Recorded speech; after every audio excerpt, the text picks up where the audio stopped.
छत्रपती संभाजीनगर रांजणगाव धनुष्यबाण कमानीजवळ दिनांक 24 तारखेपासून चालू असलेल्या शेतकरी व कामगार यांचे प्रश्न मार्गी लावण्यासाठी बेमुदत आमरण उपोषण. संघर्ष योद्धा अजय पाटील साळुंखे यांचा उपोषणाचा आज 10वा दिवस.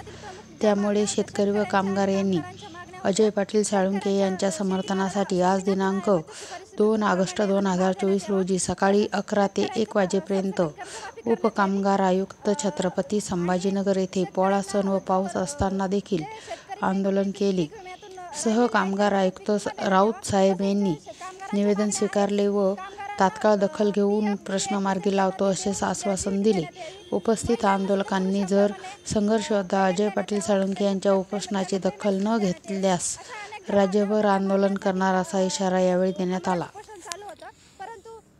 चालू आहे, परंतु दिनांक 29 ऑगस्टला पोलीस फोर्सने पोलीस बळाचा वापर अजय पाटील हे काही त्यांच्या घरासाठी किंवा त्यांच्या मुलाबाळासाठी उपोषणाला बसले नसून ते शेतकरी व कामगार वर्गाच्या न्याय हक्कासाठी या ठिकाणी उपोषणाला बसलेले. तर आज परिस्थिती अशी आहे का कामगाराची जी पिळवणूक होती, म्हणजे पूर्ण MIDC सांगतो महाराष्ट्रात पूर्ण MIDCमध्ये, तर हे कामगाराचा जो इथं आपण कामगार विभागती इथं आपण ऑलरेडी आलेलो आहे. तर या ठिकाणी एवढंच सांगतो का जो GR आहे सरकारना गव्हर्नमेंटचा जो GR आहे, तर GR प्रमाणे जर कामगाराला पगार दिला तर तो सुखी आणि समाधानी होऊ शकतो.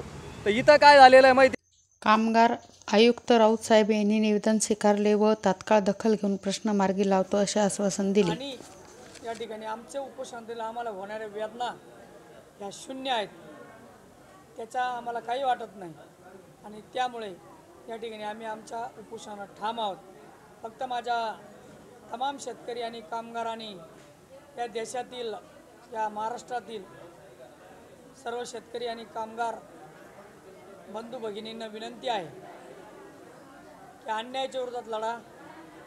जर आपल्यासाठी कोणी लढत असेल तर त्यांच्या मागं भक्कमपणे पाठीमागे उभे राहा. नुसतं माझ्याच मागं राहा असं नाही. जे प्रामाणिकपणे लढत असेल, ज्यांनी डिक्लेअर केलं असेल, जे स्वतःच्या जमिनी विकून स्वतःचे प्लॉट विकून स्वतःच्या प्रपंचाची होळी करून लढत असेल, ज्यांना स्वतःच्या संपत्त्या वाढवायच्या नसेल, ज्यांना लूटमार करायची नसेल, जे प्रामाणिकपणे महापुरुषांच्या विचार लढत असेल, अशा सर्वांच्या पाठीमागे उभे राहा. त्यांना बळ द्या आणि तुमचा न्याय हक्क मिळवून घ्या हीच या ठिकाणी विनंती करतो. आणि उपोषण या ठिकाणी चालूच राहणार आहे.